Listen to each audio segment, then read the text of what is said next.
Hi friends. Corn வாங்கினா எப்போவுமே வேக வச்சு சாப்பிட்டு போர் அடிக்குதுல்ல. கொஞ்சம் வித்தியாசமாக ட்ரை பண்ணலாமா? ஒரு சூப்பரான கிறிஸ்பியான கார்ன் பக்கோடா எப்படி செய்கிறது பார்க்கலாம். அதுக்கு கார்னை நான் காட்டின மாதிரி கட் பண்ணி வச்சுக்கோங்க. இப்போ அது கூடயே ஒரு வெங்காயத்தை பொடிசாக நறுக்கி போட்டுக்கோங்க. இப்போ கொஞ்சமாக கொத்தமல்லி, கருவேப்பிலை, பச்சை மிளகா அதையும் பொடிசாக நறுக்கி போட்டுக்கோங்க. இப்போ ஒரு அரை ஸ்பூன் இஞ்சி பூண்டு பேஸ்ட்டு, கொஞ்சமாக உப்பு, கொஞ்சமாக மஞ்சத்தூள், ஒரு அரை ஸ்பூன் மிளகாத்தூள் போட்டுக்கோங்க. இப்போ ஒரு ஸ்பூன் கடலை மாவு, 2 ஸ்பூன் கார்ன்ஃப்ளவர் மாவு இல்லை அரிசி மாவு போட்டுட்டு கொஞ்சமாக லெமன் புழிஞ்சு நல்லா மிக்ஸ் பண்ணிக்கோங்க. இதுக்கு தண்ணி கொஞ்சமாக ஊற்றினா தான் கரெக்டாக இருக்கும். நிறைய ஊற்றிடாதீங்க. கொஞ்சமாக ஊற்றி நான் எப்படி காட்டியிருக்கேனோ அந்த பதம் வரா மாதிரி பிசைஞ்சுக்கோங்க.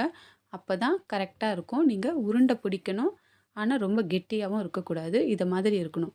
இப்போ ஒரு கடாயில் எண்ணெய் ஊற்றி, எண்ணெய் நல்லா காஞ்ச பிறகு தான் போடணும்.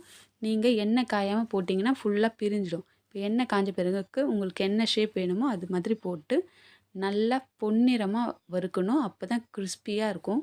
2 பக்கமும் நல்லா திருப்பி போட்டு நல்லா செவந்த பிறகு எடுத்தால் போதும். ஒரு சூப்பரான ஈவினிங் ஸ்நாக்ஸ் ரெடி. நாளைக்கு இதே மாதிரி ஒரு ஈஸியான ஸ்நாக்கில் உங்களை பார்க்குறேன். பாய். தேங்க்யூ.